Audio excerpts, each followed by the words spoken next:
on en colline à ceux qui la méritent, hein, histoire de mettre des idées en place à tout le monde, et on y va. Mais il use de patience en rien. Amen. Et il accepte que tu ne lui donnes pas tous les domaines de ta vie. C'est ça qui est... Bon, ça me... C'est son amour qui fait ça. Et heureusement qu'il n'est pas comme nous. Heureusement qu'il n'est pas comme nous, parce qu'on aurait dit peu, hein, on se prend des claques. Mais n'usons pas de sa patience. N'usons pas de sa patience. N'usons pas de sa patience. Je crois que même si Dieu est là, la colère, riche en bonté, il y a un jour où le coup tombe. Je suis en train de lire le livre d'Amos. Je ne sais pas si vous connaissez Amos. Vous savez où c'est dans la Bible? Bon, il y a 6 chapitres ou 9? 8. Ah ben voilà. Entre 6 et 9, on va dire 8. Il y a 8 chapitres dans le livre d'Amos. Et ça commence par il répète plusieurs fois. 3 fois et maintenant 4. C'est la 3e fois et maintenant 4. 3 et maintenant 4. L'air de dire maintenant ça suffit, la coupe est pleine. Et c'est le jugement de Dieu qui va tomber. Et ce qui est intéressant de dire, c'est que Amos c'est un petit berger, hein, un petit berger, il était un patron. Il avait une bergerie, des sycomores.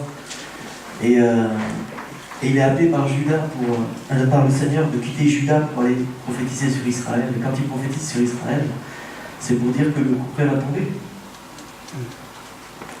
Et quand il parle de ça, il parle des destructions qui vont arriver. Bien entendu, il ne sait pas forcément tout ce qu'il dit, mais il dit ce que le Seigneur lui demande de dire. Et 2 ans après, les destructions tombent parce qu'il y a un terrible tremblement de terre qui détruit une partie d'Israël. Et Dieu est patient avec nous.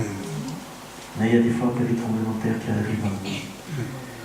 Et je crois que c'est pas la volonté de Dieu. Quand Dieu parle, quand Dieu reprend, c'est pas pour dire le tremblement de terre aurait pu être évité si c'était repenti. Vous savez, quand il allait voir Ninive, Jonas s'était arrêté. Ninive devait périr. Et puis Ninive n'a pas péri parce que tout Ninive s'est repenti. Vous vous rendez compte, une nation païenne qui a entendu les oracles de l'Éternel et qui a prêté attention à ce que l'Éternel a dit. Et se sont repentis. Et toute cette génération a pu vivre encore. Et je crois que quand Dieu nous appelle, nous interpelle, c'est pour que nous nous repentions. Pour que nous puissions vivre pleinement sa vie. Exactement. Pas à moitié, mais pleinement. Amen. Donc prenons bien en considération. Même si c'est un temps de louange, c'est pas le message il va venir, donc Daniel, tu peux t'approcher d'ailleurs. Mais quand Dieu parle, il faut avoir l'oreille attentive. Il faut avoir l'oreille attentive. Amen. Amen. Bien. Applaudissons le Seigneur. C'est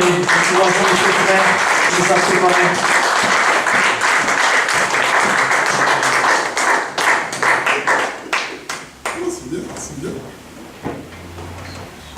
Le Seigneur est bon.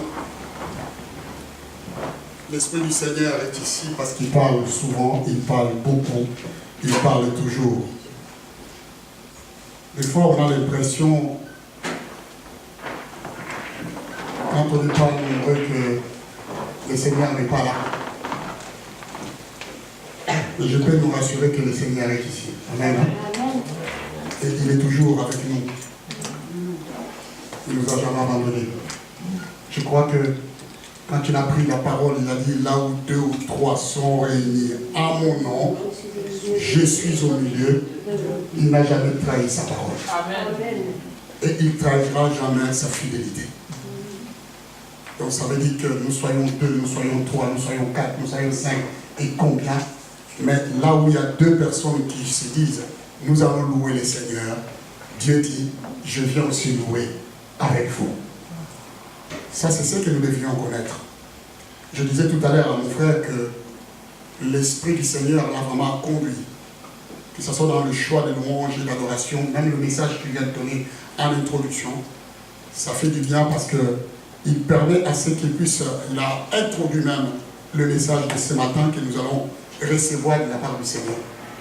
Nous passons, le Seigneur notre Dieu passe du temps à nous rappeler ses principes, à parler, à révéler une pensée au travers de ses serviteurs. Il ne cesse jamais de parler et de parler pour mettre les choses en place. Dieu continue à nous parler. Quand les jours où il va s'arrêter de nous parler, le monde s'arrêtera. Et nos vies également. Et je crois que si Dieu, lui, ne parle pas, nous sommes totalement et complètement perdus. Je me disais tout à l'heure que les hommes, ils ont mis un système sur la vie de ce qui est bien d'ailleurs, de partir en vacances. Ça, c'est quelque chose d'exceptionnel. C'est un sujet où nos bien-aimés nous ont dit dans la coutume, tout le monde met à côté une somme d'argent pour s'organiser pour partir en vacances. Je me suis rappelé, j'ai dit, bon, ben, les jours où le Seigneur Jésus, où Dieu dira, bon, ben écoute, je suis aussi fatigué, mais je vais partir en vacances. Qu'est-ce qui va se passer? Je me suis posé cette question, qu'est-ce qui va se passer un instant si Dieu décide de partir en vacances? Ce qui est normal, hein, parce que c'est tout à fait dans les cordes de tous les hommes de faire cela. Mais ce qui est normal, est-ce que s'il part en vacances, est-ce que nous serons encore de ce monde? Si sa grâce part en vacances, si Dieu dit ce matin, ma grâce va partir en vacances, qu'est-ce que nous serons nous les hommes? Comment nous allons finir? Mais heureusement, comme Antoine a dit, il use de compassion et de patience envers nous. La Bible dit la compassion de nous comme un père a compassion à ses enfants. Quel est ce père qui n'a pas compassion à ses enfants? Même s'ils font des conneries, des bêtises, le père remet toujours le cœur. Il réalise, il se dit, ah, c'est mes enfants. Je vais encore avoir la patience. Même s'ils n'écoutent pas, mais je vais avoir encore la patience pour les accompagner, pour les orienter. Mais il ne faut pas non plus qu'on profite de cette patience pour continuer à faire n'importe quoi. D'où l'introduction de ces messages aujourd'hui. Parce que tous, ils sont passés. Je ne sais pas si vous faites le bilan. À un instant, dans un mois, quand le message passe à l'église, ayons l'habitude de faire le bilan. On vous a dit ici, il faut refaire. Il faut aller relire, réentendre le message. Pour que vous sachiez quelle orientation que Dieu donne par son esprit. Et quand il parle à l'église, et quand il nous parle. Nous avons vu que depuis le début de ce mois, Dieu parle toujours. Ça a commencé par la source. C'est à partir de la part qu'on devait prendre. Et 2 dimanches, on nous a parlé de cela. Je crois que quand Dieu insiste et il parle, nous devions réaliser qu'il y a quelque chose d'important que Dieu veut nous révéler et il veut nous dire. Car la Bible dit, en vérité, je vous l'ai dit. Dieu, quand il répète les choses, c'est qu'il y a quelque chose d'important. Ce que je vais parler d'aujourd'hui, je continuerai dans la même tendance de connaître Jésus-Christ. C'est cela qui nous revient. Je vais dire par là que la vie spirituelle ou la vie éternelle ne dépend pas de la connaissance d'une doctrine. Quand on veut parler de la vie éternelle et de la vie spirituelle, cela ne dépend pas d'avoir une connaissance d'une doctrine. Je disais tout à l'heure que les gens, ils ont posé des doctrines dans la vie des gens, dans les églises, pour que les gens puissent suivre ces doctrines-là et ils puissent marcher selon les doctrines des hommes. Mais la vie éternelle, la vie spirituelle dépend de toute la connaissance que nous pouvons avoir de notre seul vrai Dieu, de notre Seigneur. Si nous voulons connaître la vie, si nous voulons connaître la connaissance, de connaître Dieu ou connaître les avantages de la vie éternelle, nous devions avoir une connaissance, nous devions dépendre de la connaissance par le cœur. Je veux dire, dans le cœur du seul vrai Dieu qui s'appelle l'Éternel. Il y a de cette connaissance que les gens ils ont qui est au niveau de l'œuvre. Mais cette connaissance ne descend pas jusqu'au fond du cœur. Il y a de ces connaissances que nous pouvons prononcer, mais sans pour autant avoir les racines dans le cœur. Mais Dieu doit être connu. non simplement par nos lèvres, mais Dieu doit être connu par notre cœur. Vous savez, il y a une prophétie qui a été donnée il y a de cela très longtemps. Nous allons nous appuyer sur cette prophétie. C'est dans le livre de Jérémie, chapitre 31, verset 34. La Bible dit ceci. C'est Dieu qui parle par la bouche de son serviteur.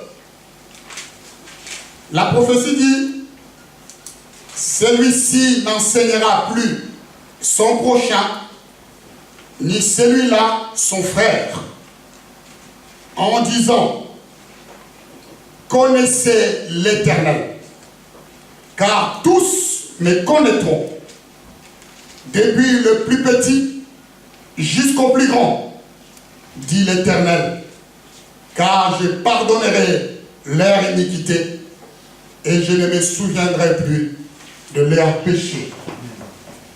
Je réponds. Je disais que la vie spirituelle dépend de la connaissance par le cœur du seul vrai Dieu. Là, c'est Dieu qui parle. Celui-ci n'enseignera plus son prochain, ni celui-là son frère, en disant, connaissez l'Éternel, car tous me connaîtront, depuis le plus petit jusqu'au plus grand, dit l'Éternel, car je pardonnerai leur iniquité et je ne me souviendrai plus de leurs péchés. Dieu parle ici à une nation. Dieu amène à ce que le peuple entende. Il y a un temps où nous n'aurons plus besoin qu'on nous parle de connaître Dieu. Pourquoi aujourd'hui nous continuons à parler, à prêcher, à révéler que les peuples, les gens puissent connaître Dieu? Pourquoi nous parlons encore qu'aujourd'hui nous devions connaître le Seigneur? Parce qu'il y a des personnes aujourd'hui qui n'ont pas cette connaissance et qui sont perdues par rapport au part qui est réservé à tous ceux qui connaissent le seul vrai Dieu. C'est une prophétie qui est dans les temps ici. La Bible dit, personne n'enseignera plus son prochain. Mais de nos jours, nous voyons que nous continuons encore à enseigner. Alléluia. De nos jours, nous continuons encore à parler de la grâce de Dieu. De nos jours, nous continuons à vous communiquer encore la pensée de Dieu. Parce que les hommes ont besoin d'écouter, d'entendre Dieu parler. À quand donc cette prophétie prendra-t-il le temps ou prendra-t-il les racines dans le cœur? Quand est-ce que cela arrivera? Parce que depuis que ça a été annoncé, jusqu'à nos jours, la parole du Seigneur est enseignée. Les gens sont enseignés, on vous fait connaître les grâces et les faveurs de Dieu. Mais quand est-ce que cette connaissance prendra les racines dans le cœur pour que nous n'ayons plus à ce qu'on puisse nous enseigner ou nous parler? Connais Dieu. Connais l'Éternel. Dieu parle, il dit, personne n'enseignera son prochain, ni celui-là son frère, en disant, connaissez l'Éternel. La connaissance du Seigneur, de Dieu, apporte aussi une grâce qui est en faveur. Vous allez voir dans ces versets, comme notre frère l'a dit si bien, qu'en bas, Dieu dit ceci, que tous me connaîtront. Tous me connaîtront. Du plus petit jusqu'au plus grand. Du plus grand jusqu'au plus petit. Quand Dieu parle du plus petit jusqu'au plus grand, il veut parler même des enfants. Alléluia. Qui sont plus petits connaîtront Dieu. Il y a une connaissance profonde qui rentrera même dans le cœur des gens. Dans la connaissance, il y a une grâce qui se dégage. Cette grâce est celle du pardon. Alléluia. Amen. Dieu dit ensuite, je pardonnerai leurs péchés. Il dit ceci, je ne souviendrai plus de leur iniquité. Donc nous avons dans la connaissance une grâce qui est particulière. Quand je connais Dieu, Dieu ne se souvient plus de mes péchés. Alléluia. Est-ce que vous êtes avec moi? Amen. Dieu pardonne mes iniquités. Et rien simplement parce que je les connais. Parce que j'ai une connaissance du seul vrai Dieu. Quand je porte cette connaissance dans mon cœur, Ça réjouit le cœur de Dieu.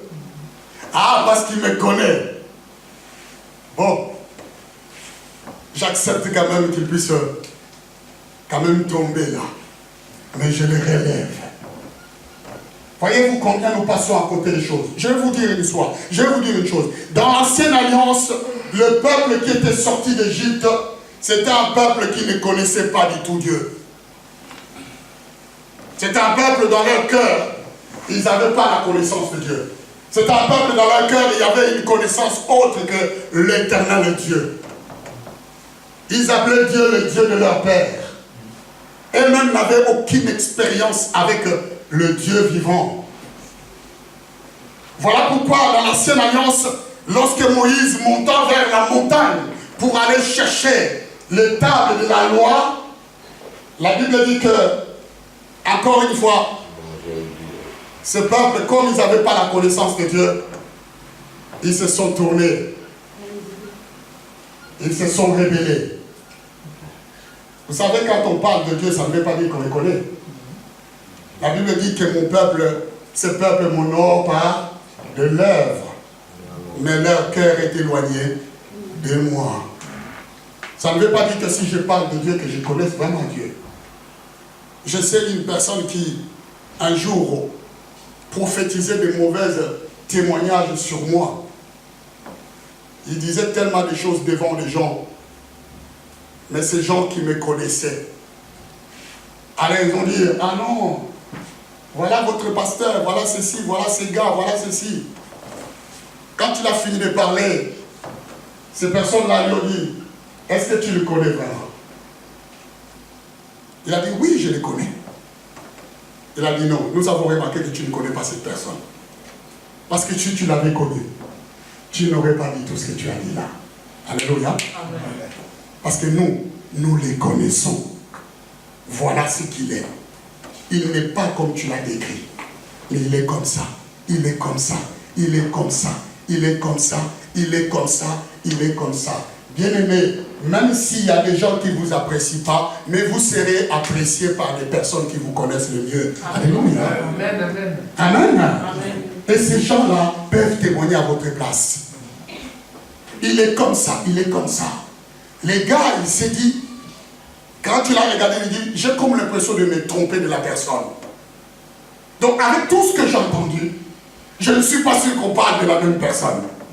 Mais d'où tu as reçu tous ces témoignages? Oh, quelqu'un m'avait dit, mais non, mais tu l'as dit comme si tu le connaissais. Alléluia. Parce que quelqu'un t'avait dit. Mais connais la personne pour témoigner qu'il est comme ça. La connaissance, que ce soit dans les domaines de Dieu, on peut parler de Dieu, on peut parler des choses, mais si on n'a pas une connaissance de cœur, on ne saura jamais qui est Dieu. Alléluia. Et quelles sont les faveurs qui sont attachées à la connaissance quand je connais Dieu? Je disais que les enfants d'Israël n'avaient pas cette connaissance profonde avec Dieu dans leur cœur. Ils n'avaient pas. La Bible dit que quand Dieu a voulu donner une connaissance écrite de sa parole, Moïse montant, Dieu va utiliser des pierres. Quand Dieu a écrit, il va utiliser des pierres. Vous savez, pourquoi Dieu a utilisé des pierres? Est-ce que vous vous êtes posé la question? Pourquoi il a utilisé des pierres pour écrire ces 10 paroles, comme il est écrit, les 10 paroles de l'Éternel, écrites avec ses doigts? Parce que les pierres représentent simplement l'état du cœur du peuple d'Israël. Ils avaient un cœur incrédule.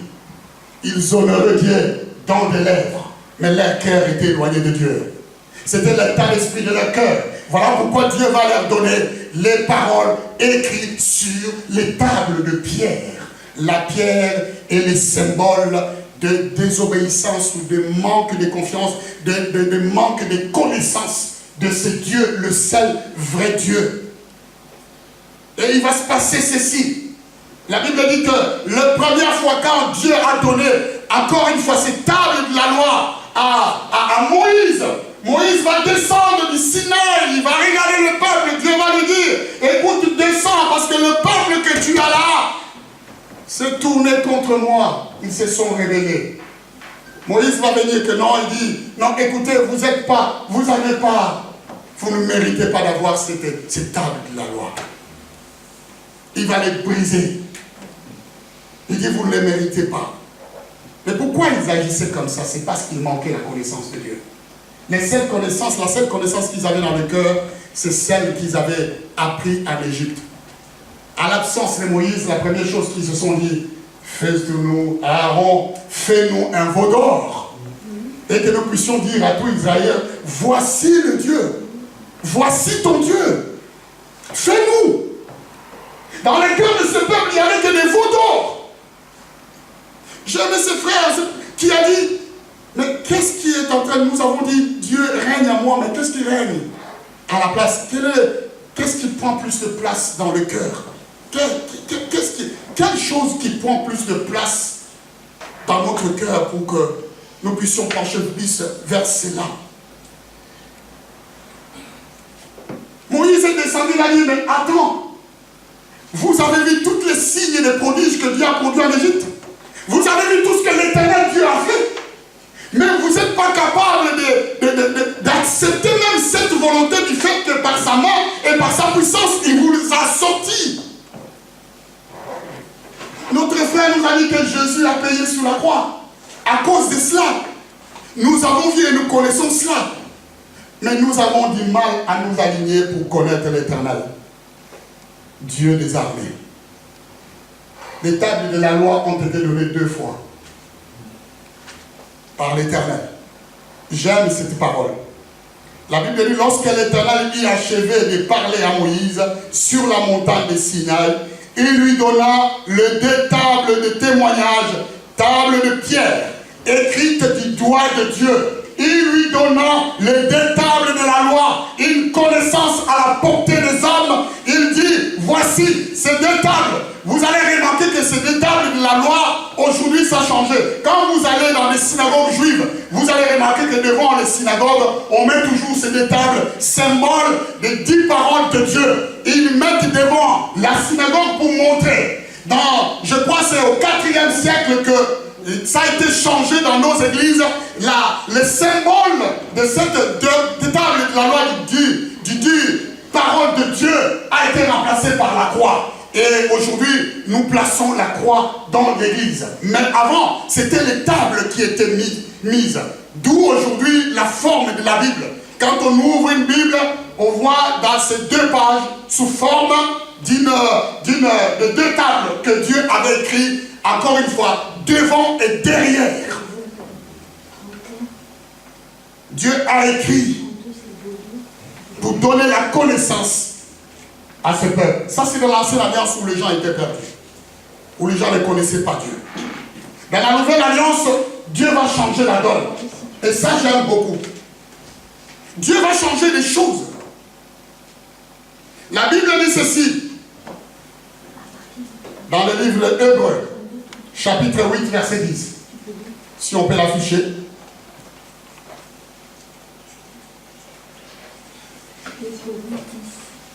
Hébreux chapitre 8, verset 10.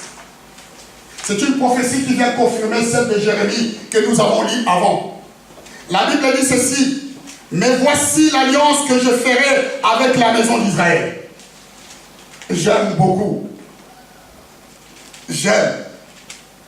Dieu dit, je vais me choisir une maison. Et avec cette maison, je vais conclure une alliance. Ici, j'ai besoin de dire une chose. Voici l'alliance que je ferai avec la maison de Mario. Voici l'alliance que je faisais avec la maison. Je ferai avec la maison d'Antoine. Voici l'alliance que je vais établir avec la maison de Jean-Yves. L'alliance que je vais établir, vous pouvez mettre Israël, vous pouvez mettre votre nom. Alléluia. Dieu parle parce qu'Israël, c'est un peuple. Mais aujourd'hui, Dieu doit te choisir une famille.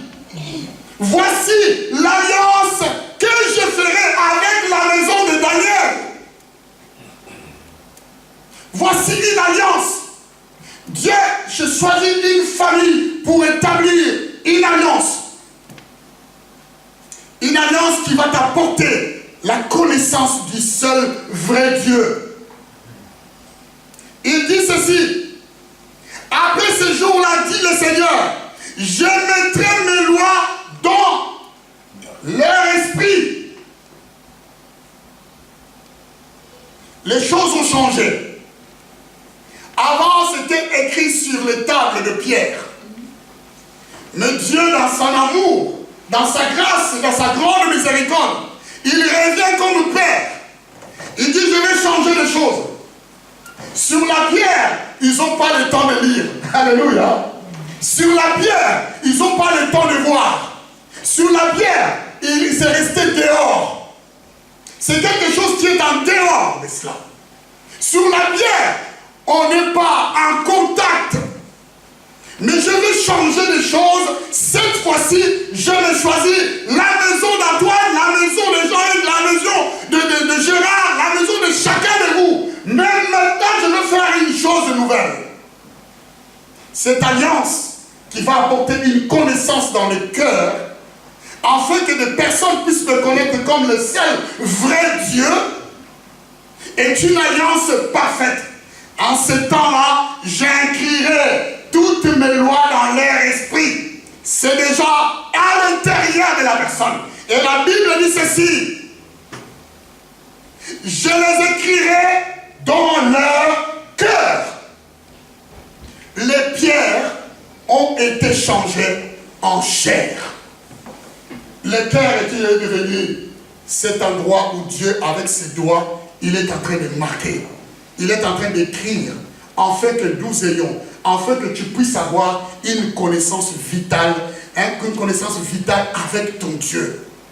Parce que dans cette connaissance que tu as avec le Dieu, ça t'apporte toutes les grâces qui s'ouvrent à la connaissance du Seigneur. Est-ce que vous êtes avec moi? Ça veut dire que nous revenons dans le livre de Jérémie. Je ne souviendrai plus de leurs péchés, de leur iniquité. Je pardonnerai leurs péchés. Dieu se frappe la poitrine en disant, je serai, quand vous continuez, vous verrez, je mettrai mes lois dans leur esprit et je les écrirai dans leur cœur. Et je serai leur Dieu et ils seront mon peuple.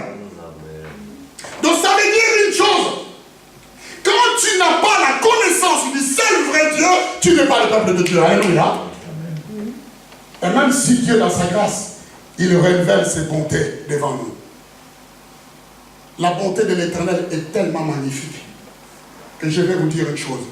Même si Dieu est fâché contre vous, en tant que père, quand la pluie tombe, il n'empêchera jamais que la pluie puisse tomber sur ta personne. Alléluia. Il ne l'arrête jamais. Mais imaginez-vous, nous les hommes, si vous avez un problème avec quelqu'un, vous allez même empêcher que la bénédiction arrive chez lui. Vous allez tout faire pour le freiner. Vous allez tout faire pour le détruire. Parce que la haine va vous pousser à ce qu'il ne puisse pas être bien. Vous serez réjouis. Vous allez vous réjouir quand vous attendez qu'il va mal. Alléluia. Voyez-vous? Parlons simplement dans le divorce. Quand une femme se sépare avec un homme, qu'est-ce qu'il produit après? L'ex, et l'ex attend toujours, quand l'ex attend tout l'autre. Ah, mais l'autre, il lui arrive des problèmes, il dit ça lui apprendra. Il se réjouit toujours qu'il aille mal. Parce que c'est la nature de l'homme. Mais Dieu, qu'est-ce qu'il est? Il est une grâce qu'il renouvelle. Hier soir, je ne sais pas quelle nuit, j'étais en train de prier la nuit, à minuit. J'étais en train de regarder, je pense à cette parole, je dis, ah, la grâce du Seigneur, cette pluie qui est en train de tomber, n'épargne aucune maison. Alléluia. Même chez les païens, ça tombe. Même ceux qui ont commis des plus graves iniquités, la pluie, Dieu n'empêche pas pour que ça tombe dans sa maison, ni sur lui. Quel amour de Dieu. C'est ce que notre frère nous a rappelé. Quelle grâce. Quand on connaît de telles grâces, on cherche à connaître le Seigneur. Alléluia. On s'attache à Dieu. On s'attache à sa grâce. On s'attache à ce qu'il est. On s'attache, on le cherche de tout son cœur, de tout son âme, de toute sa pensée. On ne vit que pour lui, on cherche à ce grand Seigneur. Hier, j'ai fait ceci. Mais aujourd'hui encore, tu as permis que la pluie tombe sur ma maison. Tu ne l'as pas empêché. Tu l'as permis. Je mettrai mes lois dans leur cœur.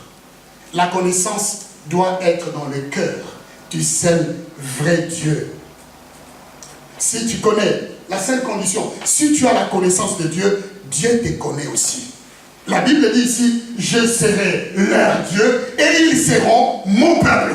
Je serai leur Dieu et il sera mon peuple. Je serai son Dieu et il sera mon peuple. Quand Dieu dit, si tu me connais, quand tu as la connaissance de ma vie, de ma personne, dans ton cœur, si tu gardes cette connaissance dans ton cœur, la Bible dit, moi Dieu dit, moi je serai ton Dieu et tu seras mon fils et ma fille.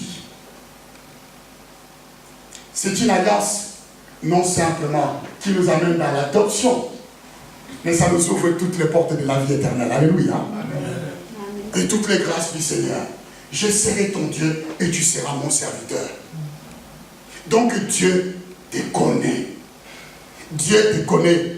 Il devient automatiquement ton Dieu. Et toi tu deviens automatiquement son fils et sa fille. Rien que parce que tu connais l'éternel Dieu des armées. Amen. Est-ce que vous réalisez la grâce que nous avons? Nous venons dans cette communauté, dans cette église. Ce matin, c'est pour connaître Dieu. Et les sentiments qui nous animent en premier, c'est parce que nous le connaissons, c'est pour ça que nous venons. C'est parce que nous le connaissons, c'est parce que nous acceptons. C'est parce que nous le connaissons, c'est pour cette raison que nous pouvons nous mettre et louer l'éternel Dieu des armées. Et c'est là que ça nous donne encore plus de profondeur, plus d'avenir, je veux dire, l'avenir. La connaissance de Dieu accorde le pardon. Ça accorde la miséricorde. Donc le pardon n'est pas simplement donné par Christ comme on nous a dit dans le livre d'Ésaïe. Mais le pardon, quand je connais Dieu, Dieu se porte garant de me pardonner à tout moment. Ça accorde la grâce du pardon. Or, quand on nous parle de connaître le seul vrai Dieu, on ne parle pas d'une autre personne si ce n'est de Jésus-Christ. Ce frère a parlé quelque chose ce matin. Le châtiment, Dieu use de compassion et de patience, mais il peut châtier aussi. Il peut taper aussi. Il peut taper. Même si nous sommes enfants. Je vais vous dire, Samuel, ces derniers temps, il nous anime trop à la maison. C'est un enfant qui, je vais dire ça comme ça, qui a beaucoup de vitamines. Beaucoup d'énergie. Alors, il a beaucoup de projets dans sa tête. Il dépasse même dans les projets. Il peut se mettre à faire 10 choses à la fois en même temps. Donc quand je vous parle de 10 choses qu'il fait en même temps, je ne vous parle pas de quelque chose d'agréable. Hein?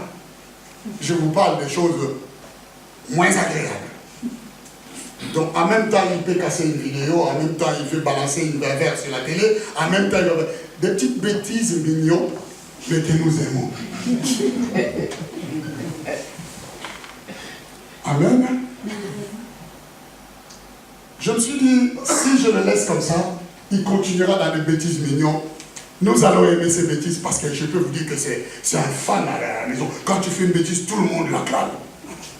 J'ai comme l'impression qu'il est sur le devant de la scène quand on l'acclame. Il dit, bon, attends, je vais vous faire voir encore d'autres que j'ai dans la poche. Je peux vous certifier, il a un an et demi. Il n'a pas encore 2 ans. Mais j'ai commencé à lui habituer avec des petites gifles. Pour lui faire comprendre que les bêtises, c'est mignon, mais il n'a pas intérêt à les faire. C'est toi à la maison. Alléluia. Si je ne le fais pas, il ne me comprendra jamais. Il continuera sa vie comme ça et il grandira en disant que toute bêtise est acceptée. Et les bêtises vont grandir aussi. Et les bêtises vont grandir comme tu l'as dit. Alors à chaque fois, je le remets en place avec des gifles. Mais je dose ces gifles-là pour que ça soit à sa mesure. Mais ça claque quand même. Et puis, il pleure. Un instant, il pleure. Il pleure, il pleure, il pleure. Après, quand je tends mes bras, je dis, oh chérie, viens. Il vient dans mes bras. Un instant, il oublie que je lui ai donné des claques. Mais je continue. Mais j'ai remarqué que il a commencé à comprendre. Alléluia. Il a commencé à respecter. Maintenant, je n'ai plus besoin de lui donner des claques. J'ai souvent juste besoin de dire non, pas ça, pour qu'il s'arrête. Il a pris connaissance des choses. Dieu est patient envers nous. Le châtiment de Dieu tombera un jour sur ceux qui ne les connaissent pas. Alléluia. Ça, je vous dis la vérité. Ceux qui ne connaissent pas Dieu. Il le dit dans le livre de 2 Thessaloniciens, chapitre 1, verset 8. La Bible dit ceci. 2 Thessaloniciens, chapitre 1, verset 8. La Bible dit, au milieu d'une flamme de feu pour punir ceux qui ne connaissent pas Dieu et ceux qui n'obéissent pas à l'évangile de notre Seigneur Jésus-Christ. Les gens seront au milieu d'une flamme. Qui seront au milieu d'une flamme? Ce sont des personnes qui n'ont pas de connaissance vitale avec le Seigneur. Ceux qui n'ont pas accepté de connaître Dieu. Quand on a l'absence de connaissance de Dieu, la seule chose qui nous attend, c'est les flammes. Alléluia. Quand on n'a pas la connaissance du Seigneur, la seule chose qui nous attend, c'est les flammes. Voilà pourquoi la Bible dit que Dieu va bénir tous ceux qui n'ont pas la connaissance. Tous ceux qui ne connaissent pas et servent Dieu. Dans l'ancienne alliance, il les a bénis. Tous ceux qui étaient partisans pour construire le monde dehors, Dieu les a tous anéantis. Il les a frappés. Il les a tous exterminés. Et même, il était prêt d'exterminer tout le monde. Parce qu'il a dit à Moïse, écoute, ce peuple ne vaut pas la peine. Parce que je leur parle, je fais des miracles, je fais tout. Ils ne les considèrent pas. Alors à quoi bon? Laisse-moi les tuer tous. Je vais te garder toi, Moïse. Et de toi, je vais sortir un autre peuple qui vont me servir. Parce que Dieu était tellement dégoûté. Vous n'êtes pas dégoûté quand vous faites du bien aux gens. Et tous les jours, vous faites du bien. Et ces gens-là ne reconnaissent même pas le bien que vous leur faites. Et ils sont encore d'être pires envers vous. Ça vous dégoûte jamais? Vous imaginez-vous à la place de Dieu. Il nous ouvre le ciel. Il laisse sa grâce nous envahir. Il nous permet de souffler de vie. Il y a même des combats que Dieu livre à ta place que tu ne vois pas. La Bible dit quand le diable descend vers ta vie pour te cribler comme des froment, Dieu le défend et il dit celui-là, je le connais. Alléluia. Qu'est-ce que tu veux faire avec Antoine? Je connais Antoine. Qu'est-ce que tu veux faire avec Mario? Je connais Mario. Ah, moi j'aime bien. Quand Dieu dit, je les connais. Bien aimé, ça c'est Dieu qui le dit. Faites une connaissance avec quelqu'un de pouvoir. Et vous allez voir le privilège qu'ils vont avec rien que parce que vous connaissez quelqu'un du pouvoir. Vous allez voir cela. Et quand il vous arrive quelque chose, que cet homme de pouvoir vous dit aux personnes qui veulent vous attaquer en disant, hey, oh, celui-là, je le connais. Donc ne les touchez pas. Vous ne pouvez pas imaginer un instant. Vous voyez bien l'histoire, non? Il y avait une femme qui a été arrêtée en flagrant délit d'adultère. Tout le monde est venu avec des pierres. Ils les ont mis devant le Seigneur et dit, ah là, celui-là, sa vie est finie. Vous connaissez la réponse du Seigneur? Cette femme-là, je le connais. Je le connais. Parce qu'il était connu de Dieu, personne n'a acheté les pierres sur lui.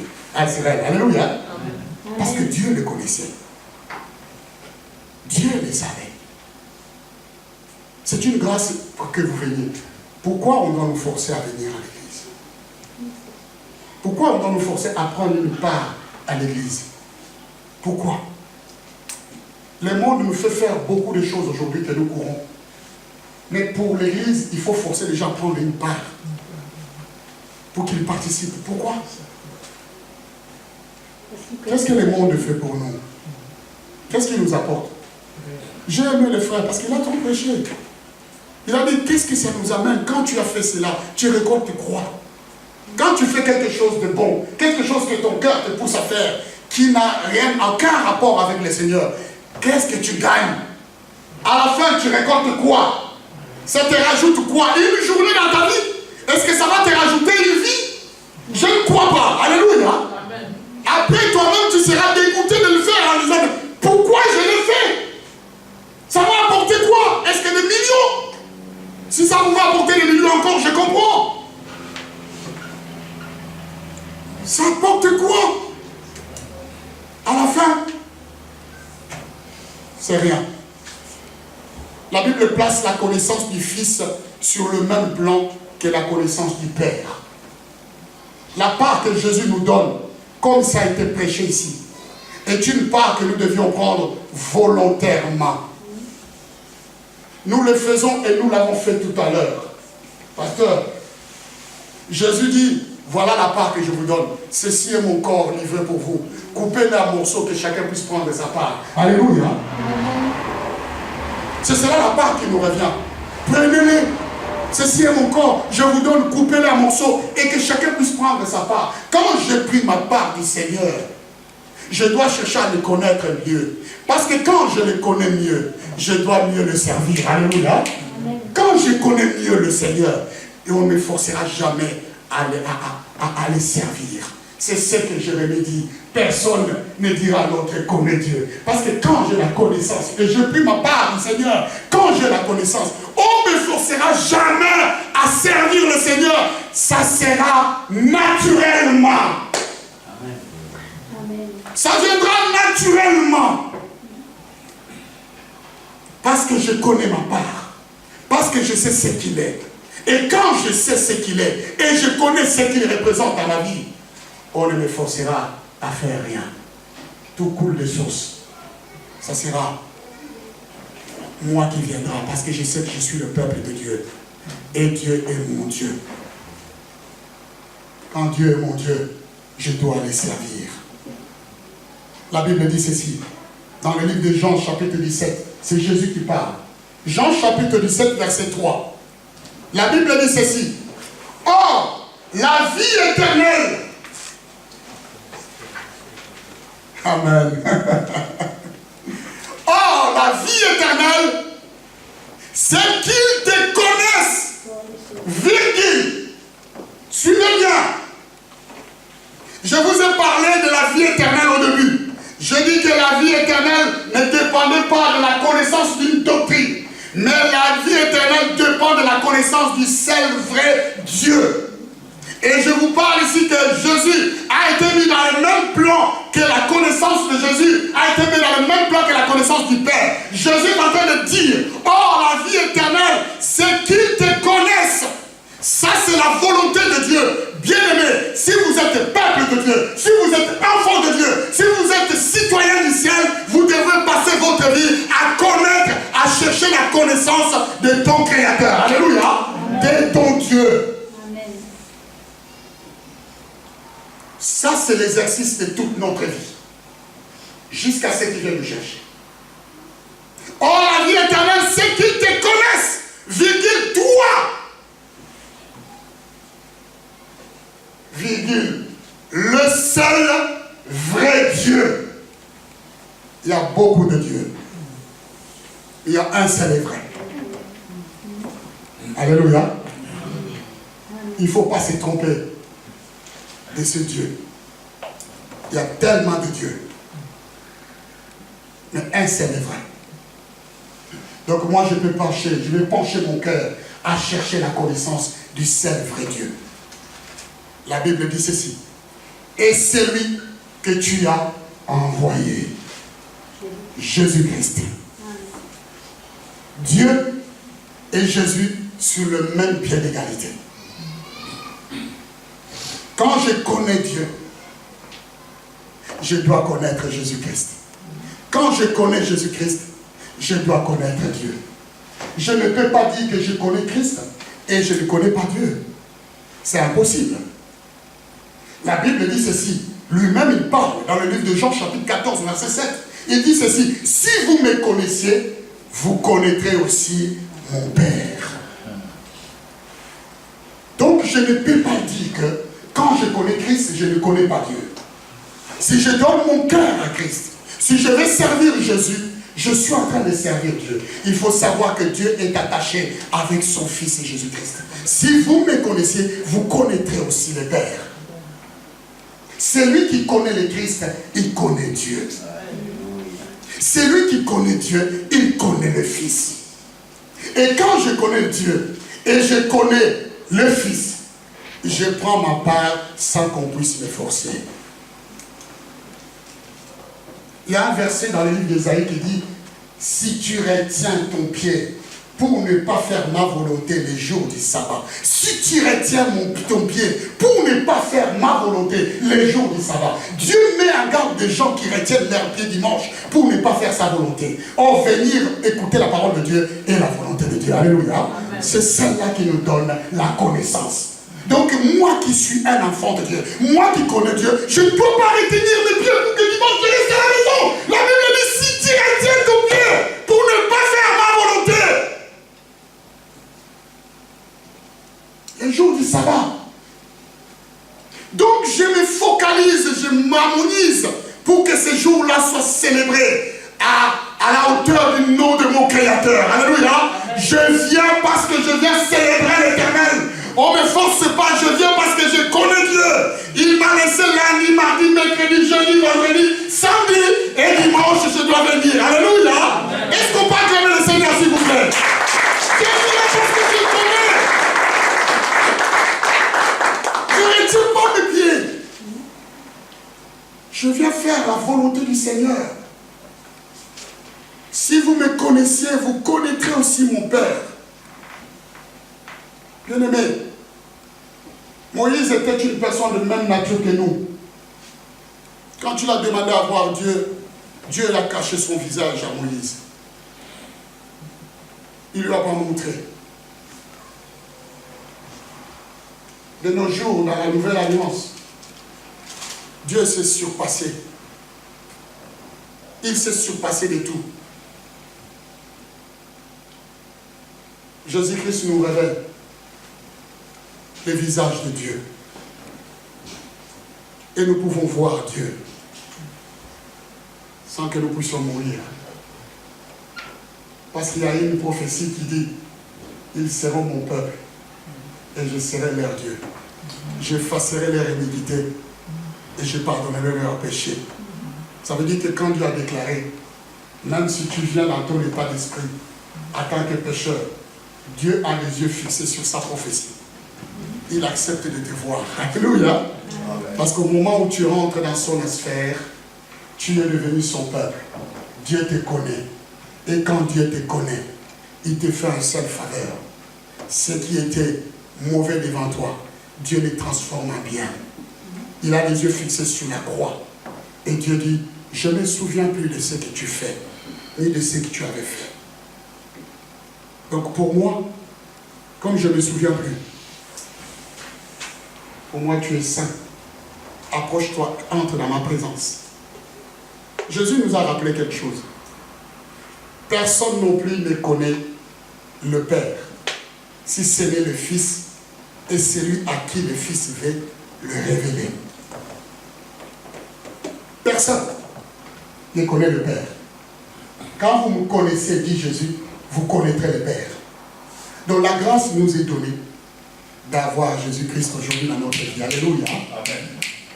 Parce que Jésus, chaque jour, il passe son temps à nous révéler le Père, à nous montrer. Il dit: oh, Marie-Pierre, voici le Père. J'aime beaucoup. Quand Jean-Baptiste a vu Jésus passer, et avec ses disciples, il va crier, il va dire: voici l'agneau de Dieu qui ôte le péché.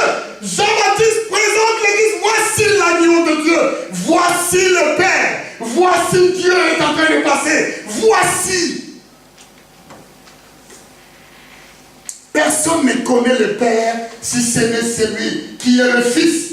Et celui à qui le Fils veut révéler, nous avons la grâce que Jésus nous révèle le Père. Alléluia. Parce que beaucoup de gens, le Père les a cachés.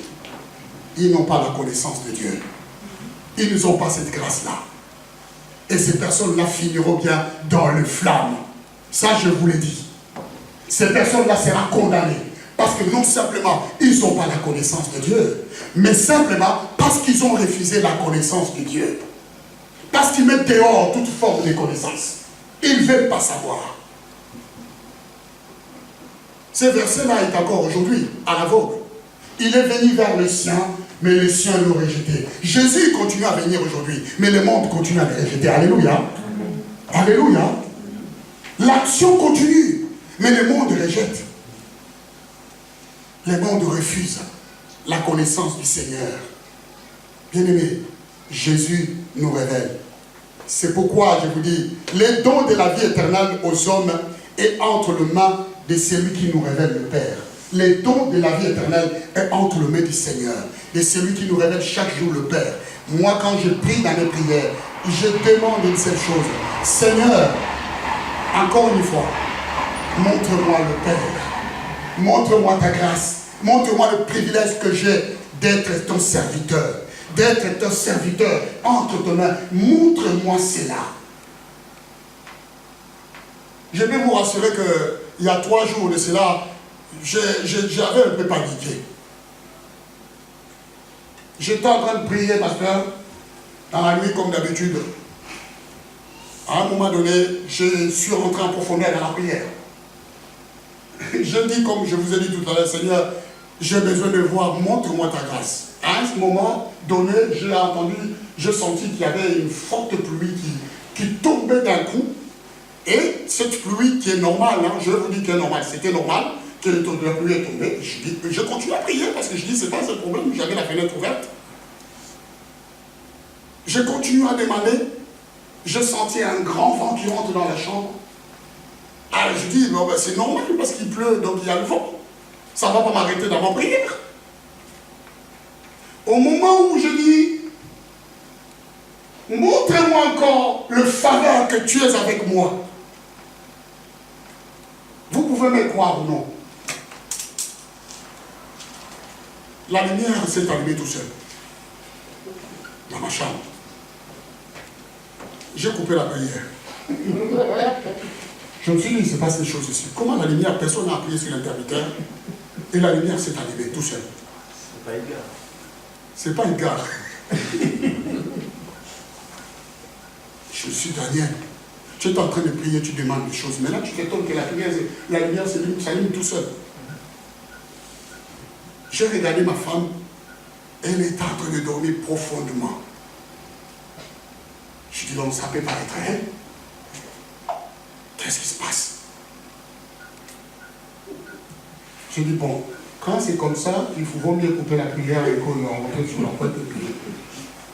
Et puis continuer tout doucement à prier dans le cœur. Je dis, Seigneur, j'ai vu que tu es là, mais bon. On se verra demain matin. Conduis-moi. Je suis rentré sous la couette, pasteur. Je n'ai même pas été à la lumière. Je dis, comme il avait allumé lui-même, il va l'éteindre. Parce que c'est comme ça que ça commence ici. Bon. C'est son problème. Ce n'était pas éteint. Il a fallu que je me mette debout pour aller éteindre. C'est un phénomène qui était ça. Le matin, j'ai réveillé, j'ai dit à ma femme, mais tu sais pas ce qui s'est passé. Hein? Elle me dit, qu'est-ce qui s'est passé? Je dis, j'étais en train de prier, j'ai demandé à voir la présence de Dieu. Paf, la lumière s'est allumée tout seul, comme ça. Elle me dit, t'es sûr que tu ne voyais pas des chaises montées, des chaises volées, ou des trucs comme ça, tu ne voyais rien du tout de cela. Je dis, mais attends, pourquoi tu l'amènes directement? Je n'ai pas dit qu'il y avait un démon là. Je te parle de la présence, je te parle du Seigneur. Toi, tu commences à me parler des choses qui volent. C'est pas ça. Tu ne veux pas me croire. Il me dit, soit, c'est bien. Alors prie encore ce soir pour que je voie que la lumière s'allume. Ça, c'est des hommes, hein? Alléluia. Ça c'est une parenthèse. Quand nous avons la connaissance de notre Dieu, Dieu nous fait des faveurs qu'aucun homme ne peut avoir. Alléluia. Je peux vous dire, la lumière c'est rien. Je vous ai annoncé ça comme ça. Mais je vais vous dire la grâce que nous avons de se trouver en Jésus-Christ. Alléluia. Et les faveurs que nous avons d'appartenir au Seigneur. Je dis que le don de la vie éternelle aux hommes est entre les mains de celui qui nous révèle le Père chaque jour. Paul nous a montré que son plus grand désir de Paul, c'était qu'il puisse aspirer à connaître pleinement Jésus-Christ. Je n'ai jamais vu un homme comme lui. Vous imaginez que le désir de Paul, si c'était dans chacun de nous, où nous serions aujourd'hui? Il avait un tel désir que quand on parlait du Seigneur avec lui, il avait une soif impossible. Les pasteurs nous avaient dit l'autre jour, ayez soif de l'éternel, ayez soif de Dieu. Sa soif était tellement, son seul désir était de découvrir chaque jour le Seigneur, découvrir comment il était, de quelle manière. Il ne cherchait pas autre chose, si ce n'est de connaître toute la profondeur et la grâce qui se trouvait dans la personne de Jésus-Christ. D'ailleurs, il nous le dit. Philippiens chapitre 3, on va s'arrêter là. Versets 7 à 10. Je vais lire.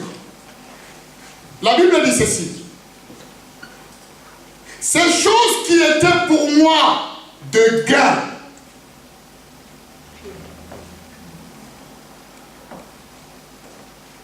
Le pasteur a dit quelque chose d'exceptionnel. Qu'est-ce qui pèse dans l'amour que vous portez pour Dieu dans votre vie?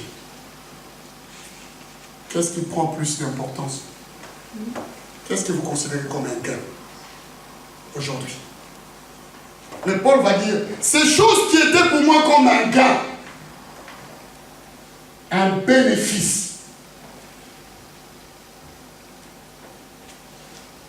Les chefs d'entreprise aujourd'hui continuent à chercher à générer toujours des bénéfices, de chercher des gains, parce que ça rapporte.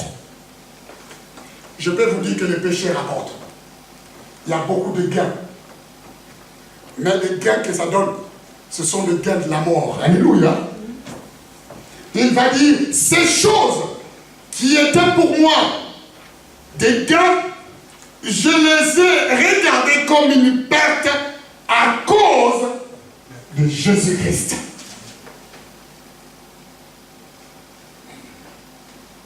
Est-ce que nous pouvons le dire aujourd'hui? Il n'y a pas de choses qui parlent encore dans notre vie. Dans ta vie, tu n'as pas de choses qui t'attirent encore, qui te parlent, qui exigent encore sa volonté, qui te commande en disant non, fais ceci, et tu obéis. Fais cela, et tu obéis. Tu cours derrière ces choses-là. Ce qui était pour moi comme un gain, je commence à les considérer comme une perte à cause de Jésus-Christ. Et même, je regarde toutes choses comme une perte à cause de l'excellence de la connaissance de Jésus-Christ, mon Seigneur. C'est-à-dire que ce n'est pas seulement une partie des choses. Avant, dans ce verset, il y a des choses qui paraissaient pour lui comme des gains, mais qu'il regarde comme une perte. Mais après, il est venu mettre tout en général. Il a considéré que tout ce qui est dans ce monde travaille pour l'empêcher de connaître Jésus-Christ. Alléluia. Tout ce que nous voyons dans ce monde travaille pour t'empêcher à servir le Seigneur. Tout est mis en place pour t'empêcher. Et que tu ne sois pas, que tu ne puisses pas avoir la connaissance du seul vrai Dieu. Alors Paul va dire, toutes ces choses-là, je les regarde comme une perte à cause de l'excellence de la connaissance de Jésus-Christ mon Seigneur, pour lequel j'ai renoncé à tout. Et je les regarde comme la boue, afin de gagner Christ, afin de connaître Christ et la puissance de sa résurrection et la communion de ses souffrances. Vous allez voir qu'il a fait beaucoup de vérités. C'est-à-dire qu'il énumère la grâce qu'il a de connaître Jésus-Christ, le faveur que nous avons d'avoir Christ comme notre Seigneur et notre Sauveur. Paul va dire que toutes ces choses-là, il les regarde comme la boue. Ce n'est plus d'importance pour lui à cause de l'excellence de la connaissance. Dans ces versets, vous allez comprendre que c'est un verset qui nous amène, dans ces versets que le pasteur Mario aime beaucoup, qui nous le dit ici dans l'église, ça nous amène à une parfaite stature parfaite de la connaissance de Christ, de la cité de Dieu. Quand tu fais toutes ces choses et que tu regardes tout comme la boue, tu commences à entrer dans la stature parfaite de Jésus-Christ. Alléluia. Et là, tu deviens une autre personne. Est-ce que nous pouvons dire aujourd'hui que nous pouvons regarder tout comme la boue et sans intérêt? Est-ce que nous sommes capables de l'avouer? Juste pour la connaissance du Seigneur, le seul vrai Dieu, nous sommes encore loin. Voilà pourquoi Dieu use de patience envers nous. Ce qu'il a dit. Il a compassion de nous. Parce que nous sommes incapables. D'ailleurs, nous étions incapables de porter la croix. Nous étions capables de passer devant le jugement de Dieu. C'est pour cette raison que la Bible dit, lorsque nous étions sans force, au temps marqué, Christ est mort pour tous les habits. Parce qu'aucun de nous n'est capable. Mais cela ne veut pas dire que nous ne sommes pas à mesure de le faire. Si nous souhaitons et nous désirons plus profondément dans notre cœur, nous pouvons avoir la part que Dieu nous donne. Alléluia. Et bénéficier de cette part pour avancer, faire avancer son royaume. Nous pouvons aussi lui demander à ce qu'il nous accompagne. Parce que de nous-mêmes, nous sommes incapables. Servir le Seigneur nécessite beaucoup de sacrifices. Et si nous ne nous mettons pas de priorité, comme notre frère a dit, nous allons pas servir l'Éternel. Et nous passons à côté de beaucoup de grâces. Mais ce matin, j'ai besoin de renouveler une grâce. Comme il l'a dit, il renouveler une faveur encore dans votre vie. De connaître Jésus-Christ, bien-aimé. Courons vers Jésus-Christ. Cherchons à connaître Dieu. Il n'est pas simplement nécessaire de venir connaître Dieu, l'Église, parce que nous sommes là pour vous prêcher la parole de Dieu. Cherchez vous-même à vous cultiver, connaissez Dieu. Plus vous connaissez Dieu, plus aussi Dieu va vous connaître. Mais j'aimerais plus avoir un allié qui est notre Dieu que de pouvoir avoir un allié de ce monde. Parce que les gens de ce monde ne peuvent pas me défendre contre toutes les choses que je ne suis pas en mesure de pouvoir me défendre. Jamais. Il n'y a que Dieu seul qui peut nous défendre. Alors si vous êtes vraiment le peuple du Seigneur, vous prenez conscience ce matin que nous passerons notre vie à connaître Dieu et à les servir. Amen. Ne regardez pas qui et qui n'est pas là. Mais considère quelle est votre part. Alléluia. Alléluia. Je connais une personne. Je ne vais pas citer son nom. Parce que sinon le son ne sera plus bien. C'est un homme qui n'a jamais été absent. Sur lequel on peut compter. Si tu t'appuies sur lui, tu t'appuies sur une grande fidélité. Un jour, quand tu n'étais pas là, je dis à ma femme, je dis, écoute, il est tout le temps là, il faut des fois aussi qu'il manque. J'accepte quand même son absence. Mais il y a de cet homme qui doit, nous, être comme le Seigneur qui est fidèle. Nous devions courir. Ce pasteur a dit, quand vous connaissez le Seigneur, vous devez courir. Il y aura une queue devant la porte ici. Il y aura une queue quand on connaît la grâce que nous avons cédée. Il y aura une queue. Pourquoi il n'y a pas de queue? Vous croyez que Dieu n'est pas ici? Pourquoi il n'y a pas de queue? Parce que les gens prennent le temps de connaître autre chose que chercher la connaissance de Dieu. Alléluia. Beaucoup de choses prennent la place de Dieu. Il court plus beaucoup de choses que Dieu lui-même. Alors le temps aussi court. Mettons-nous debout.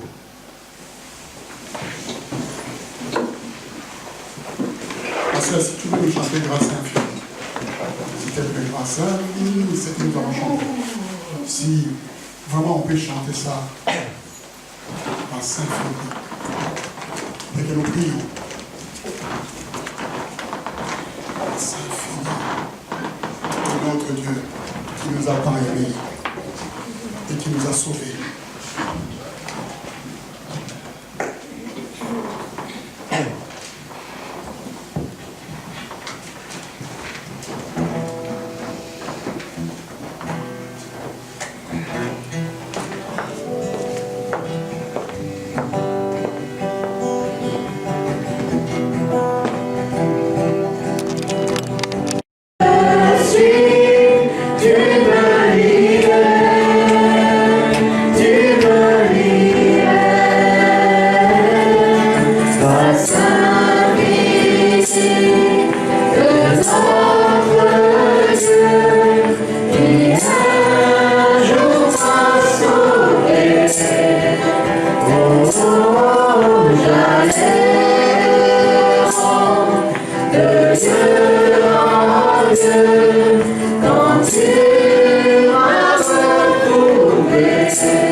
Il est important de saisir la parole de Dieu quand elle est donnée.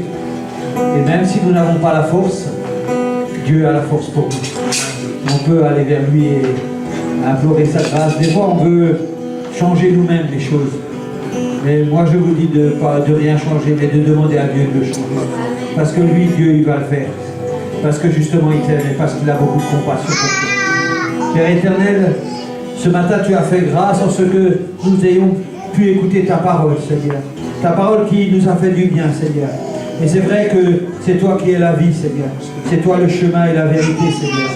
Et ce monde veut entraîner de plus en plus les hommes avec lui, Seigneur. Avec lui. Mais nous, notre espérance, elle est en toi, Seigneur. Nous voulons, Seigneur, nous appuyer sur toi, Seigneur. C'est vrai que pour connaître le Père, il faut connaître le Fils. Pour atteindre le Père, il faut passer par le Fils. Et toi, tu es celui, Seigneur, tu es la porte. Tu es cette porte, Seigneur, qui s'ouvre devant nous, Seigneur. Et tu es celui qui nous accompagne tout au long de notre vie. Et c'est vrai que nous tous qui sommes là, nous pouvons témoigner de ta grande miséricorde, de ta grande compassion. Parce que tu vois nos vies, tu les connais. Tu vois comment on se débat à droite, à gauche. Comment on essaye d'arrêter ça, de ne pas aller là, de ne pas faire ceci, de ne pas penser cela, de ne pas regarder ceci, Seigneur. Et tu connais nos faiblesses.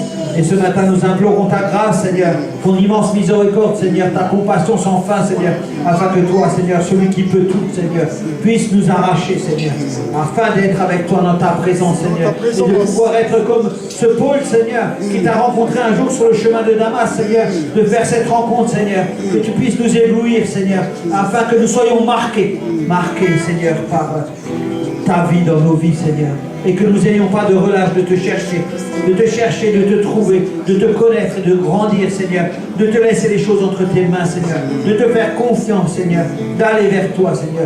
Tu connais nos dispositions, Seigneur. Si nous sommes là, Seigneur, c'est parce que toi, tu nous as attirés à toi. C'est à cause de ton amour, Seigneur, que nous sommes là. Si nous sommes là, Seigneur, c'est parce que tu as usé d'une grande compassion, d'une grande miséricorde, Seigneur, d'une grande patience, Seigneur. C'est parce que si nous sommes là, c'est parce que tu nous as pardonné, tu nous as lavé, tu nous as purifié, tu nous as sanctifié, Seigneur. Mais je sais aujourd'hui, Seigneur, que tu n'as pas terminé avec nous. Je sais que tu vas nous emmener à la stataire parfaite de Jésus. Je sais que tu es celui qui nous accompagne jour après jour. Et je sais que tu vas encore user de patience, encore user de grâce, Seigneur, encore user de bonté, Seigneur. Parce que toi, tu es amour, Seigneur. Tu as manifesté ton amour à travers Jésus-Christ, Seigneur.